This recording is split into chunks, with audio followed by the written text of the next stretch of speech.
예, 앞부분에서 그 북한에 관련된 말씀을 드렸습니다. 말씀드렸던 대로 중국 문제를 말씀을 드릴 텐데 제가 그 최근에 그 Foreign Affairs 2020년 5월 6월호 그 이거는 두 달에 한 번씩 나오는 잡지인데 5월 6월호에 그 아주 재미있는 논문이 있는 거를 발견하고 여러분들하고 한번 같이 읽었으면 좋겠다 하는 그 글이 이제 있었습니다. 그 미국의 그 민신페이라는 유명한 학자입니다. 이 사람이 그 국적을 미국으로 바꿨는지는 제가 확인을 못했는데 하여간 그 태어나기는 중국에서 태어나가지고 상하이 국제관계대학을 졸업하고 미국 가서 이제 석사 박사를 다 하고 그리고 평생 미국에서 이제 뭐 애들도 가리키고 글도 쓰고 그러는 그 학자입니다. 국제정치학자인데 이름이 민신페이 교수고 이제 물론 이제 중국 문제 전문가죠. 이분 그 한문 이름이 우리식으로 읽으면 배민흔입니다.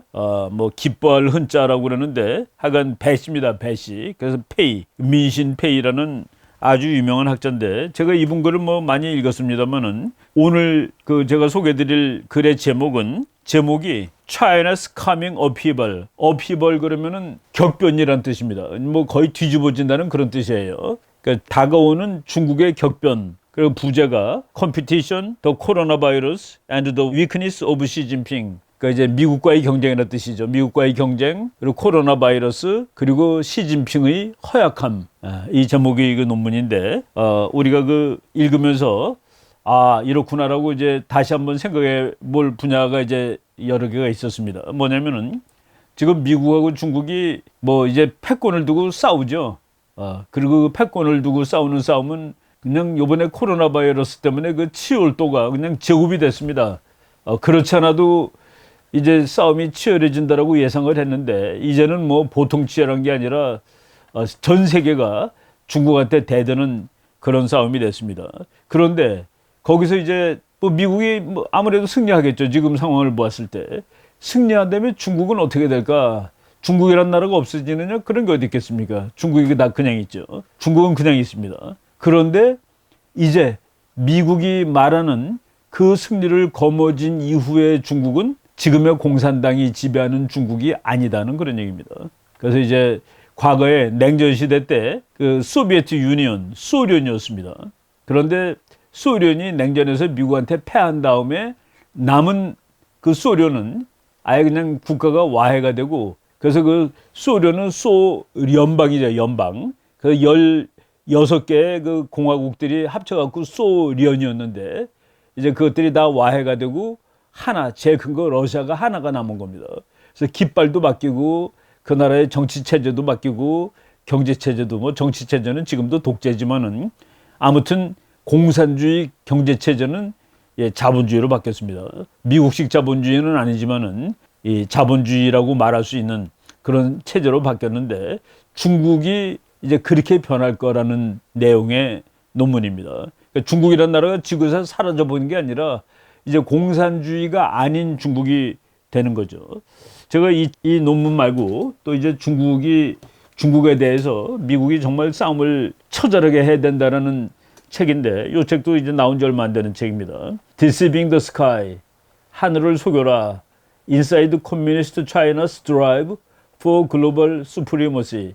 전 세계 패권을 잡기 위한 중국 공산당의 노력의 내막 뭐 이런 뜻으로 보면 되는데 이 책에 지금 이 민신페이 교수가 말하는 그런 내용의 챕터가 하나 있는데 이 챕터 아주 이 제목이 분명하게 되어 있습니다. 이 책의 이제 결론인데 What is to be done? 무엇을 해야 할까? Declare China an enemy. 중국을 적이라고 선언하라. Liberate the Chinese people. 그리고 중국의 인민을 해방하라가 이 책의 결론입니다.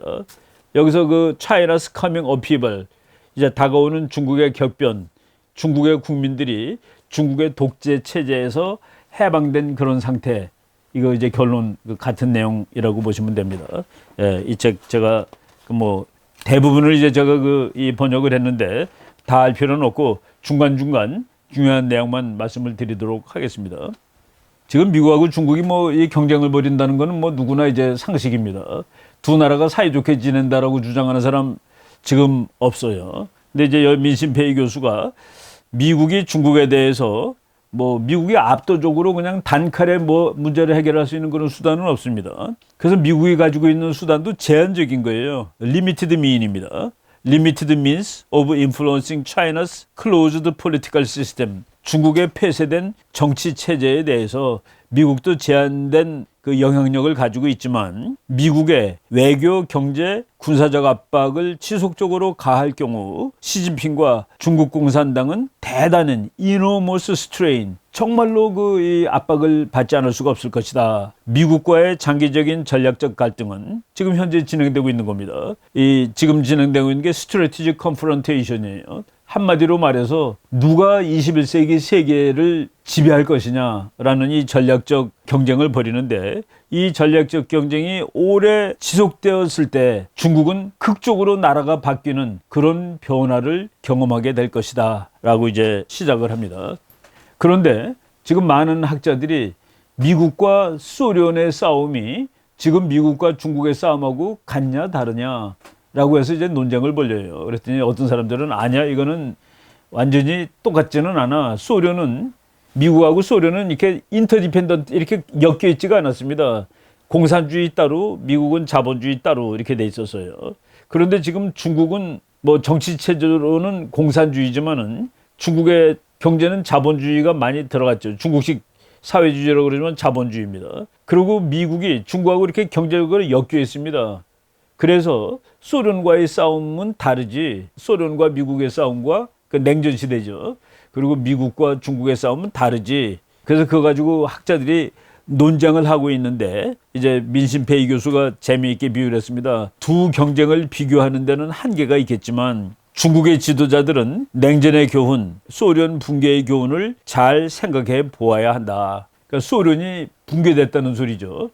그런데 중국이 소련과 미국의 싸움하고 미국과 중국의 싸움은 다름에도 불구하고 지금 중국 지도자들이 하는 걸 보니까 마치 미국과 소련의 싸움처럼 결론이 날는지도 모르겠다. 중국의 지도자들은 이 점에 유념을 해야 된다.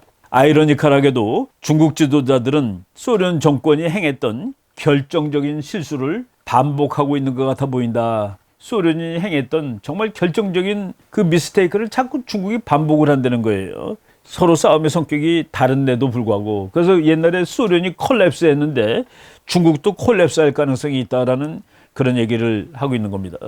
콜랩스한 그 가장 중요한 근거를 정권과 지도자의 경직성에서 찾고 있습니다.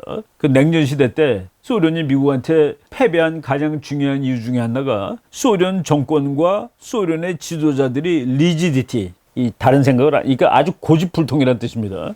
그 리지디티 때문에 졌는데 중국 역시 체제의 경직성, 정책의 실수를 고치지 못하고 그거를 계속 반복하고 있다. 그런데 왜 그렇게 됐느냐?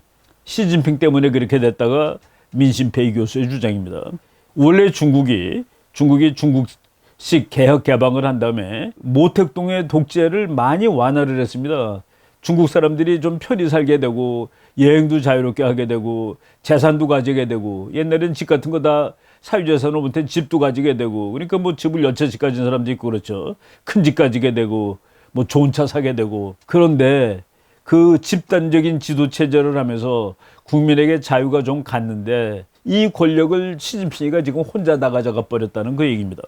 그래서 2018년부터 시진핑은 임기마저 철폐해버렸습니다. 그렇죠. 원래 5년씩 해서 10년 하는 건데 2018년에 아예 임기를 철폐해서 영구 집권을 시도했고, 그리고 철권 통치, 이제 우리 아이언 피스트라고 그러죠. 철권 통치를 시도하고, 그리고 사람들을 막 포지, 이건 뭡니까? 숙청하고, 반부패라는 미명 아래 수많은 그 능력 있는 당 간부들을 축출해놓고, 그리고 지금 홍콩의 민주화 탄압하고 있고, 그리고 모택동 이래 최악의 언론 통제를 하기 때문에 올바른 견해들이 나오지 못하는, 마치 소련의 지도자들이 그 경직성 때문에 미국한테 졌는데, 중국은 그동안은 그렇지 않았는데 시진핑이가 중국도 그러니까 경직된 나라로 지금 바꿔가고 있다. 여기 지금 홍콩뿐만 아니라 신장 위구르도 탄압하고 카자흐스탄의 회교도도 탄압하고 그리고 지금 중국이 중앙 집권적 경제 및 정책 결정 완전히 바꾸는 겁니다. 집단적인 정책 결정이 아니라 그리고 국영기업 때문에 나라가 지금 안 좋고 그리고 중국이라는 나라가 그 5G 그래가지고 그 테크놀로지가 발전하고 있는데 그 테크놀로지를 가지고서 정치 탄압의 수단으로 사용하는 겁니다. 사람 얼굴 다 알게 하고 뭐 핸드폰 있기 때문에 어디 갔는지 다 알고 이거를 중국의 독재 정권을 강화하는 수단으로 쓰고 있는 거죠. 감시 테크놀로지.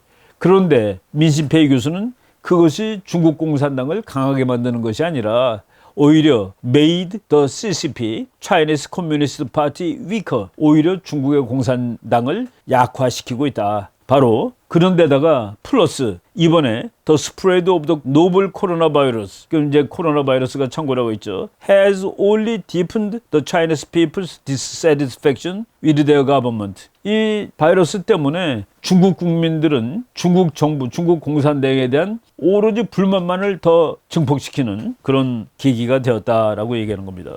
미중 경쟁에서 야기되는 정치적 비판과 경제적 긴장은 궁극적으로 중국의 한계를 파괴해버릴 화근이 될 것임이 증명될 것이다. 예, 지금 미중 경쟁에서 경제 긴장 그리고 정치적인 비판 이런 것들이 나타나고 있는데 이것들은 결국은 중국을 망가뜨려버릴 화근으로 작동하게 될 것이 분명하다라고 얘기했습니다. 만약 시진핑이 현재의 진행 방향을 고집한다면 중국의 정치 경제적 힘의 원천이 고갈될 것이다 라고 얘기했는데 지금 시진핑이 고집하는 것이 뭐냐면은 스스로 정치 권력과 책임 통제력을 독점하는 겁니다. 이것을 나눠 가져야 되는데 혼자 갖는 거예요. 그런데 이 혼자 가지는 이 진행 방향을 계속하게 될 경우에 중국의 정치 경제적 힘의 원천이 고갈될 것이다. 약하게 된다 겁니다. 중국 공산당을 격동적인 변화에 노출시키게 될 것이다. 이런 식으로 계속 나가면은 중국 공산당은 격변을 거치게 될 것이다. 즉 소련 공산당이 망하듯이 망하게 될 것이다 라고 얘기를 하는 겁니다. 그래서 이제 이 사람이 이 논문의 두 번째 챕터 제목을 페이퍼 타이거, 종이호랑이라고 붙였는데 지금 중국이 점차 종이호랑이가 돼간다는 거예요. 여러분 그 독재자가 강한 사람이 아닙니다. 김정은이가 강해 보입니까? 김정은이가 그렇게 거들먹거리는 게 강한 거가 아니죠. 민주주의가 훨씬 강한 겁니다. 그러니까 코로나 바이러스 걸려서 그 중퇴 환자, 그러니까 위급한 환자실에 갔던 영국의 보리스 존슨이 훨씬 더 튼튼한, 훨씬 더 힘 있는 그런 정치가가 되는 것이죠. 바로 이런 의미에서 지금 권력을 독점하고 디시전 메이킹을 독점한 시진핑은 페이퍼 타이거다라고 쓴 겁니다.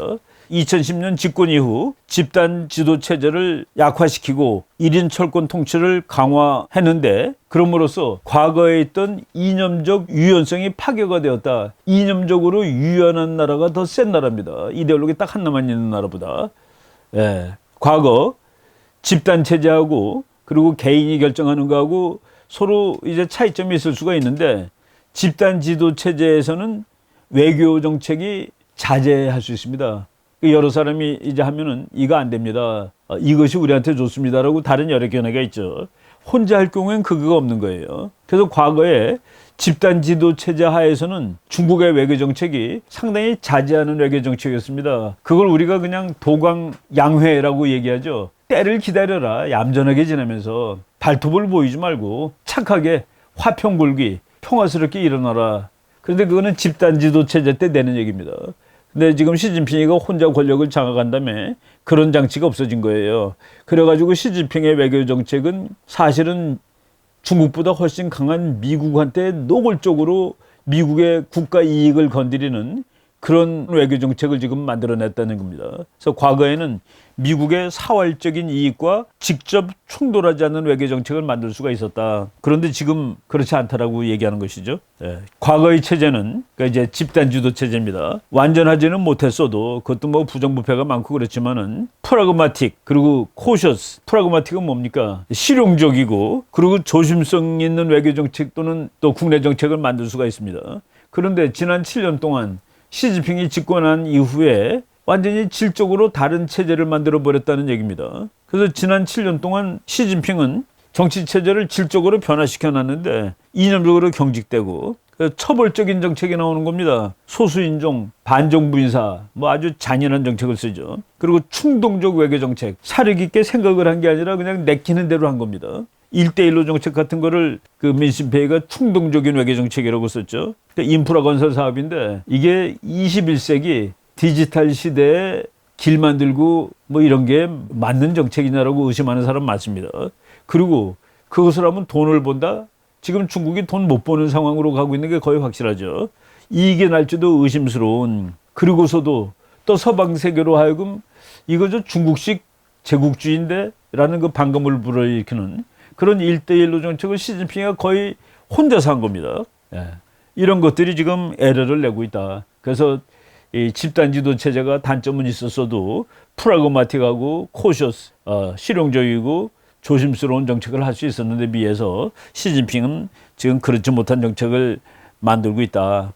예. 그래서 그런 얘기를 쭉 썼습니다. 이 권력이 중앙 집중돼 있을 때하고 집중되지 않았을 때, 집중될 때는 정책을 빨리 만들 수가 있어요. 이거 해야 되느냐 물어볼 필요 없이 지가 막 하니까 속도가 날 수가 있지만은 이거는 잘못하면은 영어로 말하면 블런더인데 아주 대실패, 정말 값비싼 대실패를 초래할 수가 있는 것이죠. 민주적으로 하게 되면은 속도는 느릴지라도 큰 실수를 하지 않고 그리고 책임을 공유해서 질 수가 있는 겁니다.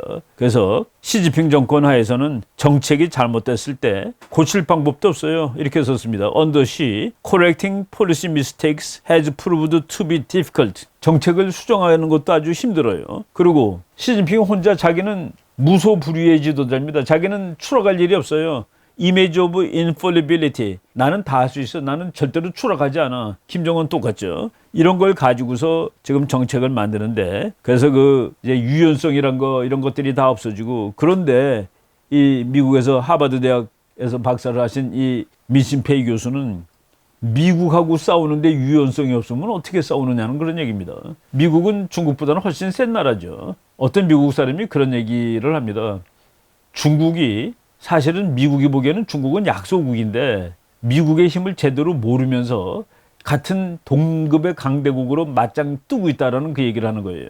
그런데 이 민심페이 교수가 미국과의 다툼에 유연성이라는 게 없도록 시진핑이라는 그 독재자가 중국의 외교 정책을 만들어 버렸다. 그리고 내부에서도, 이건 외부에도 물론이고 내부에서도 그런 문제점이 많은 그런 지금 정책을 만들고 있다. 그리고 그러다 보면은 시진핑의 권위가 약화가 되겠죠.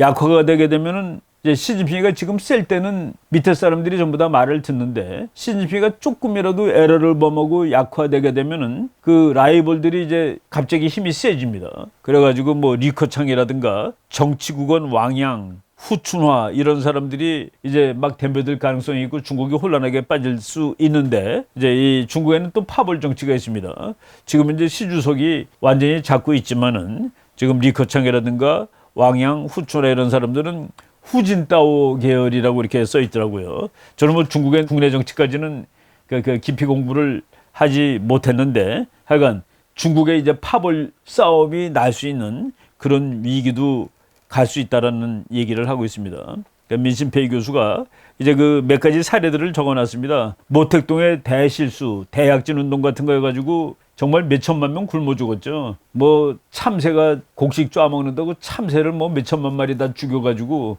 그러니까 참새를 죽이니까 또 메뚜기가 창궐하고 말이죠. 그래가지고 오히려 엉망진창이 되고 국민들이 막 굶어 죽고 뭐 문화대혁명이라는 걸 가지고 또 대숙청 작업도 했고 그런데 지금 시진핑이가 하는 거 보면은 모택동이가 하는 것을 다 할지도 모르겠다라는 식으로 이 민심페이 교수가 비판을 하고 있습니다.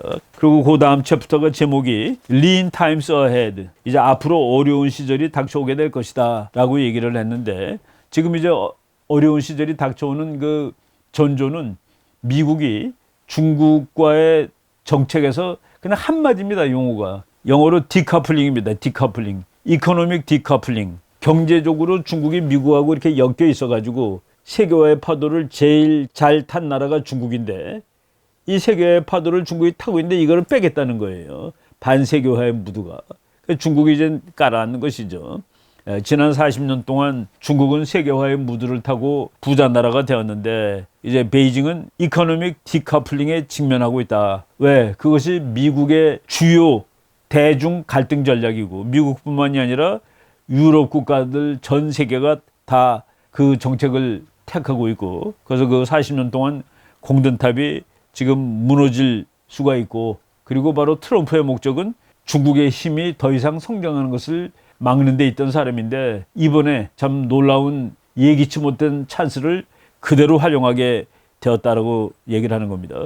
US-Chinese economic decoupling is almost certain to continue in the coming years. 이 다음이 재밌어요. Regardless of who is in the White House. 지금 디커플링은 앞으로도 계속될 것인데 백악관의 주인이 누구인지에 관계없이 그렇게 될 거다라는 얘기입니다. Because reducing the United States economic dependence on China and constraining the growth of China's power are now bipartisan aims. 그러니까 미국이 중국에 경제적으로 의존하는 걸 줄이고 그리고 중국이 힘이 더 크는 걸 막겠다라는 것이 미국의 바이파티잔 에임스. 민주당이나 공화당이나 다 똑같이 그 생각을 하고 있다는 얘기입니다. 그러니까 누가 미국의 대통령이 되어도 마찬가지 정책이 지속될 것은 불을 보듯 뻔하고 지금 현재 미국의 모든 정당의 공통적인 목표가 되고 있다. 지금 중국이 말이죠. 그래서 그 중국의 대안은 뭡니까? 중국의 대안은 야, 니네들이 우리 물건 안 사면 우리 국내 소비로 해결하면 돼.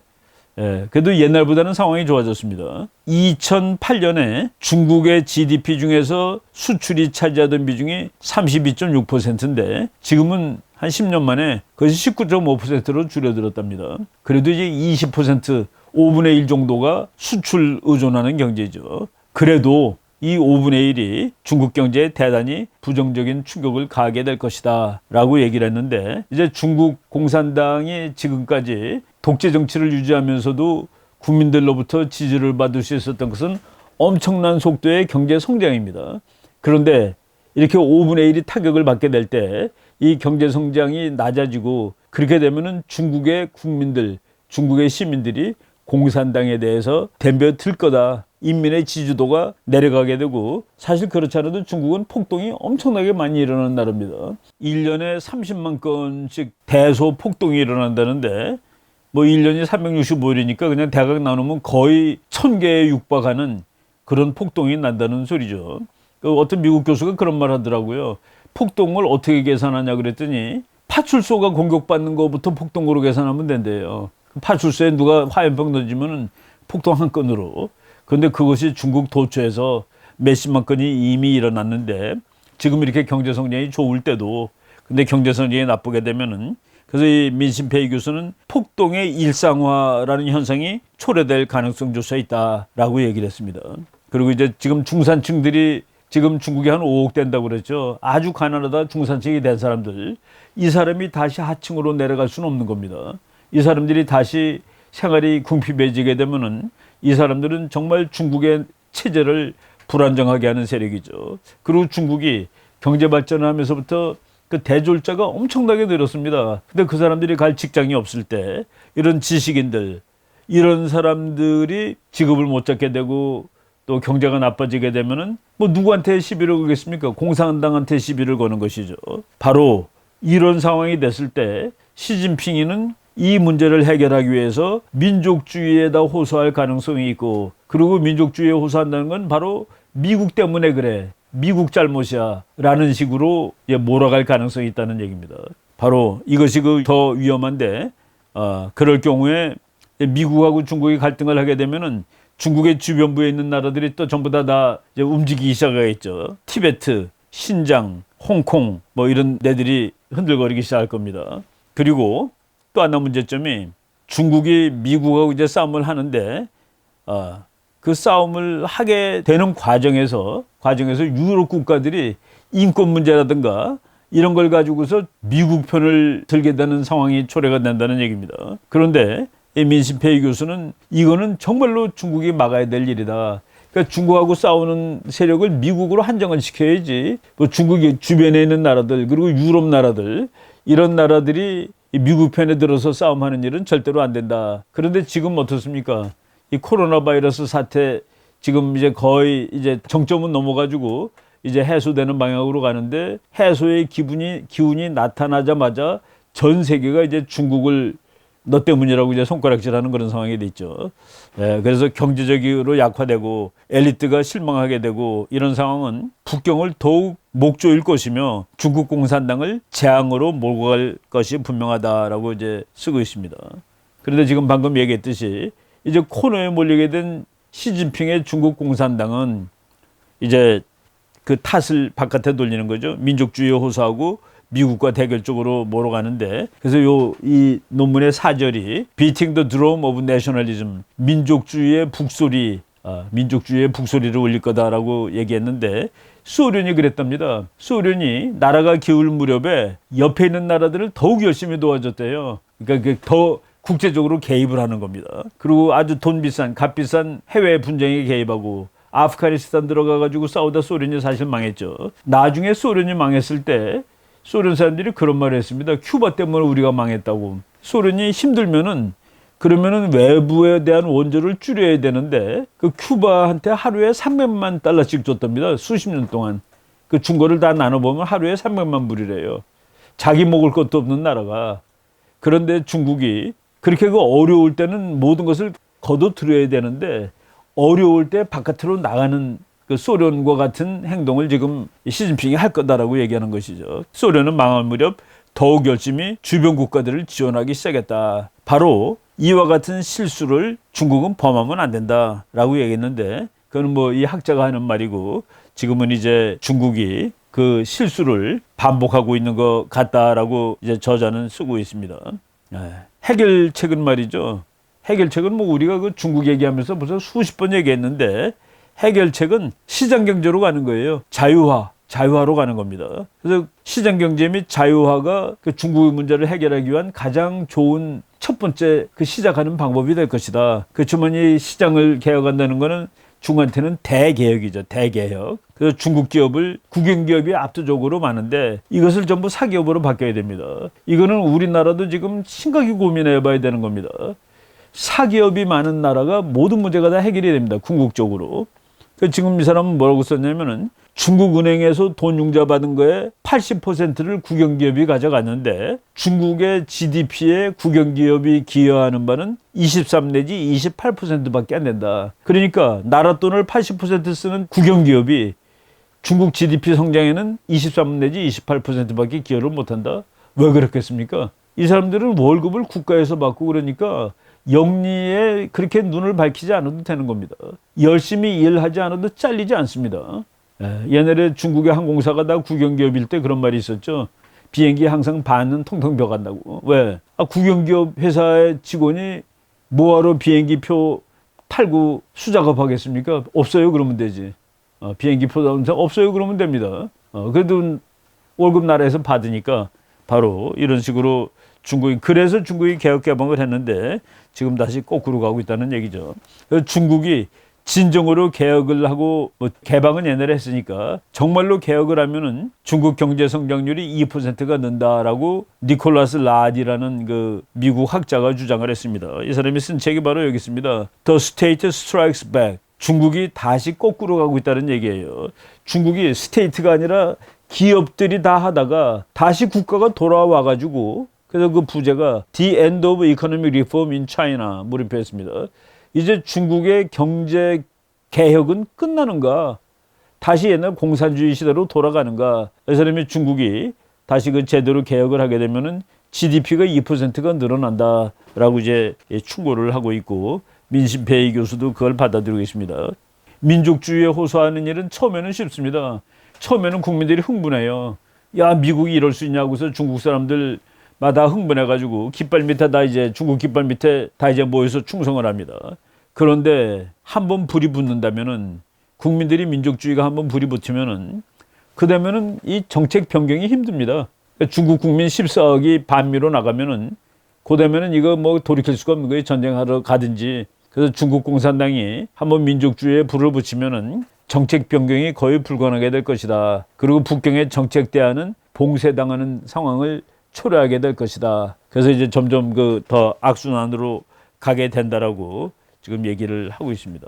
그래서 이제 중국에 폭풍이 다가오게 될 텐데, 예, 그래도 이 민신페이 교수는 저는 이 사람 이 글을 읽으면서 역시 그 시진핑을 비난하는 학자임에도 불구하고 이 사람은 그 중국이라는 나라가 성공적으로 안착하기를 기다리고 있고 이렇게 또 그냥 막 깨지고 망하고 그러는 것을 원치 않는다는 그 느낌을 강렬히 받으면서 읽었는데 이제 폭풍이 다가오더라도 중국 공산당은 뭐 버틸 수 있을 것이다. 그러나 대단히 허약한 정부가 되고 말 것이다라고 얘기했습니다. 그리고 중국이라는 사회가 거의 발작적으로 unravel 막 흐트러지게 될 것이다라고 썼습니다. 그러면서 그 시진핑이 그 워낙 독재 체제를 잘 만들었기 때문에 이것이 쉽게 무너지지는 않을 것이라고 이제 보고 있습니다. 않을 것이라고 보고 있음에도 불구하고 이제 천안문 사태 같은 유사한 사태가 날 가능성도 있고 그리고 최상부층이 균열될 가능성도 있고 그리고 여기에 대해서 어떻게 대응할 것이냐 이런 것들을 이제 얘기를 해봐야 되는데 그럼에도 불구하고 이 민신페이 교수는 중국 공산당은 뭐 그래도 버티지 않겠느냐라고 썼습니다. 저는 이 부분에 대해서는 저는 뭐 조금 좀 이 저자의 견해하고 조금 좀 다른 편입니다. 생각보다 공산당이 붕괴될 가능성이 저는 좀 있다고 보는 편입니다. 그런데 이분은 이 시진핑이가 노쇠하게 되고 병약하게 되고 병에 걸릴지 모른다라는 얘기를 하고 있습니다.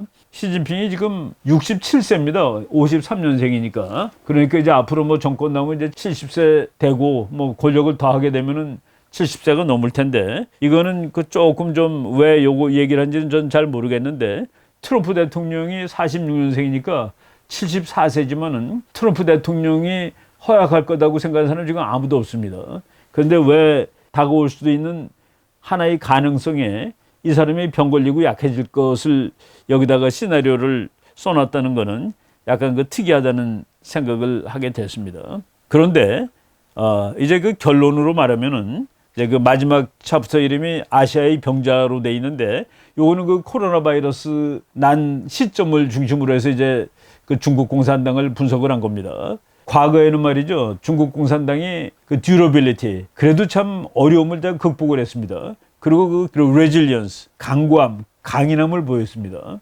그런데 요번에 그 바이러스를 당면해 가지고 중국의 보인 그 능력이 그렇게 강하지 않다라는 것을 보였다라는 것을 저자가 쓰고 있습니다. But the Chinese party states botched initial response to the outbreak of the novel coronavirus and the subsequent eruption of public outrage should make them think again. 중국이 과거에는 듀러블하고 잘 버티고 레질리언트 강인하다고 생각했는데 이번에 그 초기 대응에서 막 실패하고 그리고 그 이후에 국민들이 막 이렇게 그 분노하고 그러는 상태가 막 터졌을 때 중국이 한 행동을 보면은 이게 중국 공산당이 정말로 이렇게 그 능력이 있는 거야? 에 대해서 생각을 다시 해볼 그런 그 계기를 마련했다 이겁니다. 최악의 질병 사태를 당면해서 중국은 여러 가지 취약성을 노정하고 말았다. The People's Republic of China has revealed a number of significant weaknesses. 아주 몇 가지 중요한 그 취약성을 노정하고 말았다라고 쓰고 있는 거예요.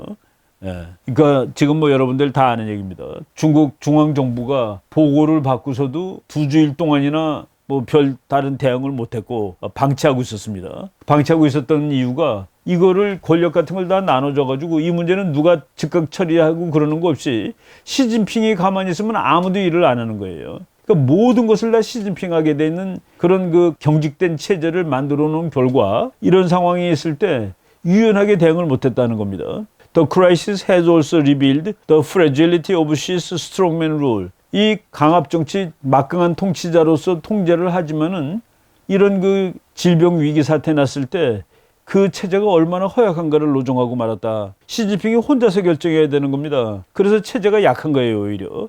시진핑 없이는 중요한 결정이 내려질 수가 없습니다. 여기에서 이 강한 지도자, 시진핑이라든가 또는 북한처럼 뭐 유일 지도자 이 한 사람이 있는 체제가 이런 위기 상황 같은데 제대로 대응할 수 없다라고 얘기하는 거죠.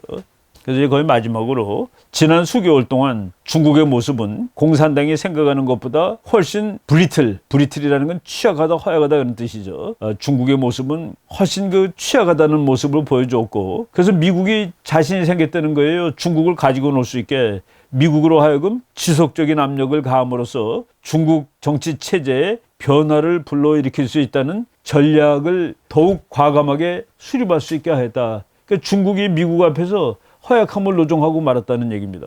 This bolsters the case for a U.S. strategy of sustained pressure to induce political change. 그러니까 미국 사람들이 중국의 정치적 변화를 얻어내기 위해서 그냥 누르면 되겠구나 하는 그 마음을 더 세게 가지게 하였다. Washington should stay the course. 미국은 지금 하는 것을 지속해야 될 것이다. 지금 하는 일을. Its chance of success are only getting better and better. 미국이 성공할 가능성은 점점 더 높아지고 있다. 이게 이 저자의 결론입니다.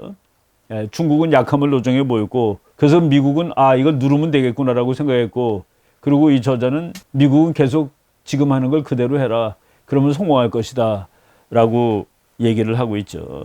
예, 그래서 중국의 공산당마저 무너진 체제, 경제적으로 지금보다 더 못 사는 체제, 여기에서 이제 이 저자가 쓰진 않았습니다만은 중국의 공산당이 와해가 되면은 이제 중국이 민주화가 되는데, 중국이 민주화가 되면은 위구르, 홍콩, 티베트가 독립할 가능성이 생깁니다. 그 인구는 별로 안 되지만 땅이 넓죠.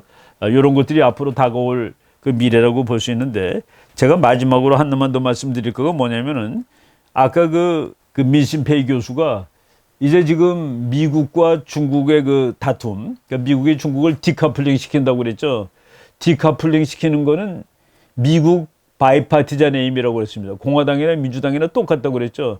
그리고 백악관에 누가 있어도 똑같다고 그러는데, 지금 그 분야에 대해서 조금 좀 잘못 알고 있는 사람도 있고, 또 미국에서 그 언론에는 막 잘못 나와요. 그러니까 뭐냐면은 지금 이제 요거 더 힐이라는, 이게 미국에서는 가장 중립적인 잡지라고 볼 수도 있는데, 그 미국 국회의원들이 많이 보는 잡지입니다. 힐 그러면 국회의사당이 그 캐피톨 힐 그래갖고 그 국회의사당 뭐 이런 뜻인데, 더 힐이라는 그 인터넷 잡지에서 Why Joe Biden is weak on China?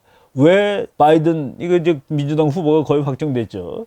이 사람은 중국에 이렇게 허약한 거야 라고 나왔는데, 제가 이제 지난 주일날 이렇게 얘기를 했죠. 서로 누가 더 중국에 대해서 타프하냐 가지고 경쟁을 한다 라고 했는데, 저는 조 바이든도 대통령이 되면은 결코 중국에 허약한 사람이라고는 생각을 안 합니다. 그 이유가, 이것도 뭐 제가 그 오래전에 본 건데, 이 힐에서 나온 얘기를 잠깐만 한다면은, 미국 사람들은 외교 정책에 대해서는 거의 관심을 안 가진다가 이제 평균적인 사고방식입니다. 그래서 이렇게 썼어요. 미국 사람들은 구두에 붙어있는 조그만 그 조약돌에 대해서 신경을 쓰지, 외교 정책에 대해서는 전혀 신경을 쓰지 않는다라는 말이 있는데, but devastation from the coronavirus, 코로나 바이러스 때문에 미국이 지금 엉망이 됐죠.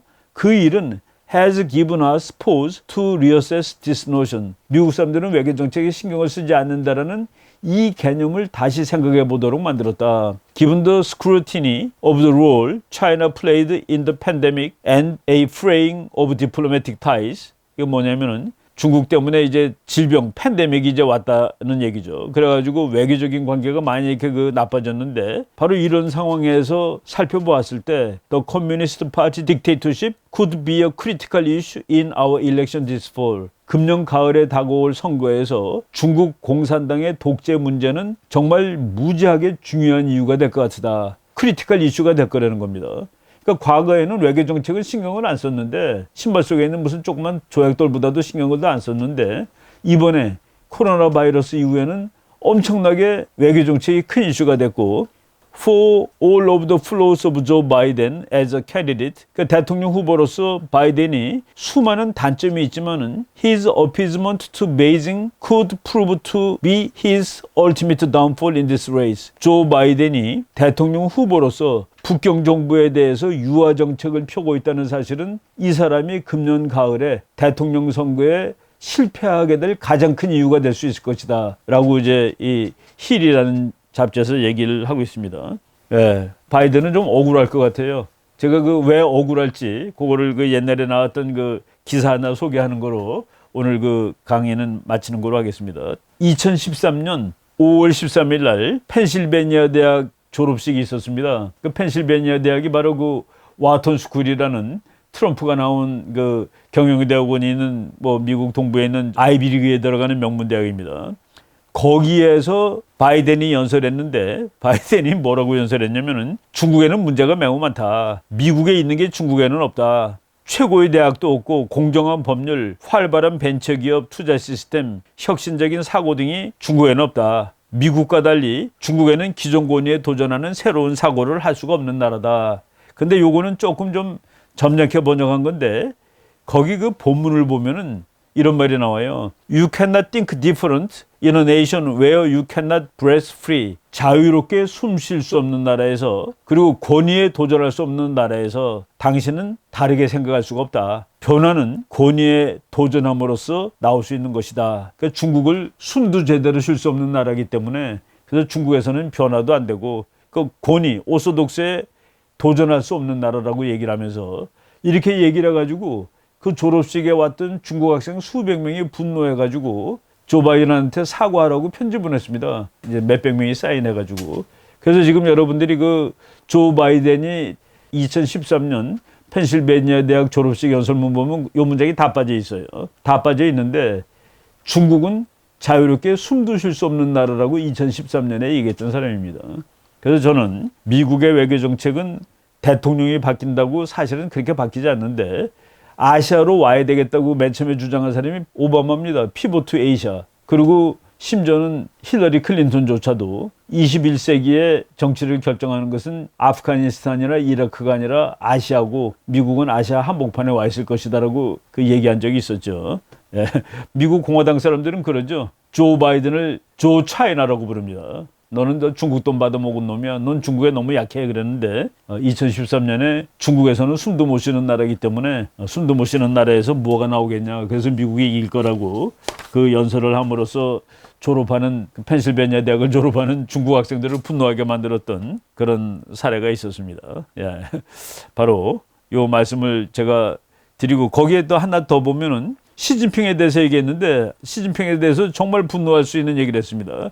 시진핑은 강하고 명석한 사람입니다. 그러나 그는 자신의 직책을 전혀 확신하지 못하고 있으며 성공적으로 임무를 마칠 수 있을 것 같은 사람이 아닙니다. 나는 이 말을 심각하게 하는 거요 라고 얘기를 했습니다. 예, 뭐 앞으로 이제 선거철도 다가오고 그러는데 또 얘기들 앞으로 계속 뭐 전달해 드리도록 하겠습니다. 오늘 곧 시간이 많이 지났는데 이 정도까지 말씀을 드리도록 하겠습니다. 네, 여러분 고맙습니다.